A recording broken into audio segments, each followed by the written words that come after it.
What up, folks? I'm ultrazillatoys, and today I have a review of the SUPER7 Fun Godzilla Minus One and Godzilla Minus One Minus Color. That's right, my zillions. We have the brand new line from SUPER7, the Fun line, which is a super deformed line in the style of like Funko Pops, U2s, Nendoroids, D4 Reels. You know, that style of like super deformed figures, but their own brand, their own spin on it. And I do want to thank SUPER7 for reaching out and asking me if I wanted to review these, because you know what? I'm always up for reviewing new toys.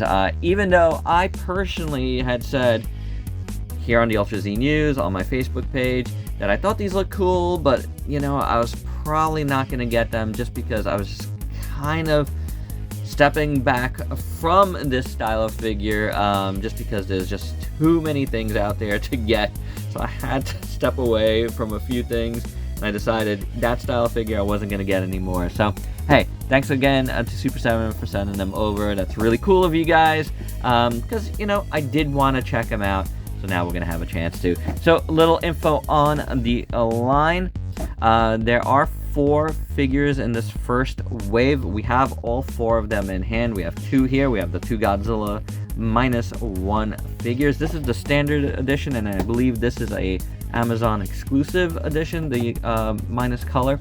They run about $25 each, so you can order them now. And you know, the other 2 figures are Mechagodzilla 93 and Godzilla 89. So we will be checking out those 2 in their own separate video. You can check them out right now on my Facebook or my Instagram in an exclusive unboxing, exclusive meta unboxing that I decided to do. So go check them out there if you want to see them right now, because I'm not taking them out of the package in this review. You'll have to wait for that review. But without any further ado, let's get to this review. And here they are out of the package, and they're pretty cool. Let's look at the normal version first. And the head does move on this one. The other one, I can't get the head to move at all. Maybe some heat will help, but I feel like they are supposed to move at the head, because this one moves. It's pretty cool. It's a nice little piece.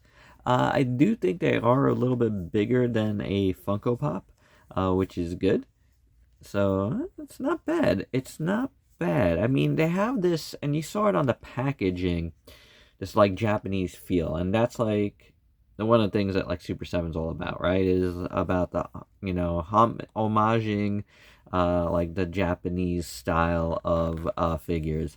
So these guys really do feel, and I felt that right from the outset, that they look like those like old like chibi Godzillas from like the 80s, like 80s cartoons and stuff.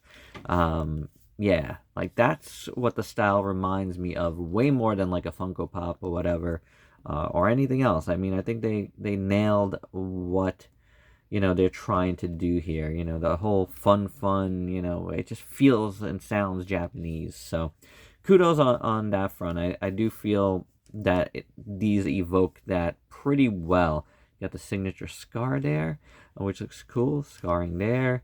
So it's not bad. I mean, it doesn't like, it's not really looking like you know, Godzilla Minus One too much, but you know, it looks like Godzilla. It's a Godzilla. His nails are painted on his feet and his hands, and that looks pretty cool. It's a decent style. It's a decent style. The eyes look decent enough. The nose, the mouth. It's got all the proper, you know, scaling back here. Dorsals, the tail just kind of wraps around. No color on the back, but I think it's fine. You got the SUPER7 logo, which I always loved, on the bottom there, and I'd say it's decent enough. As for the Minus Color, it's actually a little bit bigger. Like the body is the same, but like the head is different, and I guess because the mouth is open, ends up being a little bit bigger overall, but it just feels bigger. This head just like feels ginormous. So he's got an open mouth head, and kudos for them you know, changing the heads.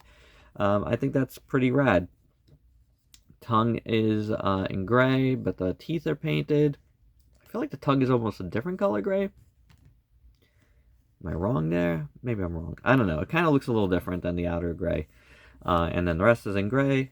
The eyes are in white. Looks really good. It has a really good Godzilla feel in this gray.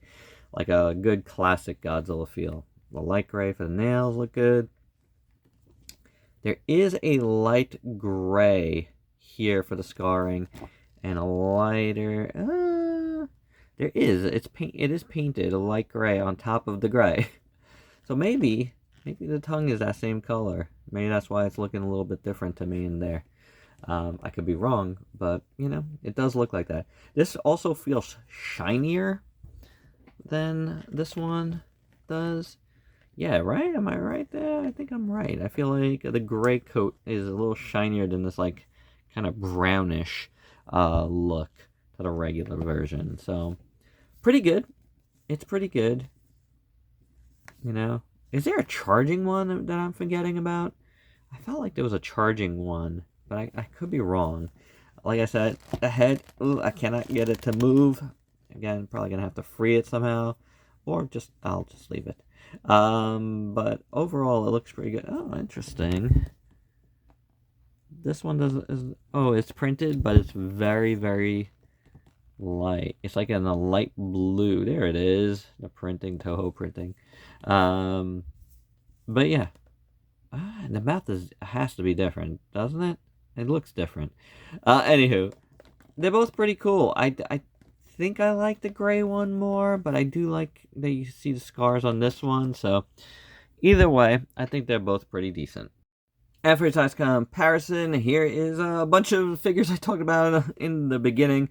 With the Funko Pops, which are smaller. The U2s are also smaller. Let's get them out of the way. And the D4Real, which is about the same size. So there you go. Using a Japanese sizing here, which I think is a good thing. And my final thoughts? Well, they're not bad. They're not bad at all. They're pretty cool. I gotta say. I mean, I do like that they really leaned into that, like, Japanese aesthetic. I think that's a really cool idea and a really cool way to go. I mean, it sets them a little bit apart from, like, this ocean of different, like, SD style figures. They went in that more chibi Godzilla 80s route. I'm not talking about, like, the chibi Godzilla from their, you know, variety show, puppet show that they do now. I'm talking about that older, you know, cartoonish route, and that's cool. I like that idea. It works, you know. The packaging reflects it too. So, you know, if I wasn't trying to get away from this stuff, like, I'd really lean into these. I think that's pretty awesome. And there you go. I think they're good. If you like this style of figure, these are pretty nice. You know, they got some nice size to them. So, you know, have at it. Again, this one is a Amazon exclusive, so do check there for it, and you can get this there as well. I'll provide links down below for both of them, and there you have it, guys. That's my review. Hope you dug it. Let me know your thoughts down below. If you're new to the channel, why don't you go ahead and sub yourself for daily content, and let me help you diversify your collection. Until next time, peace out, peeps.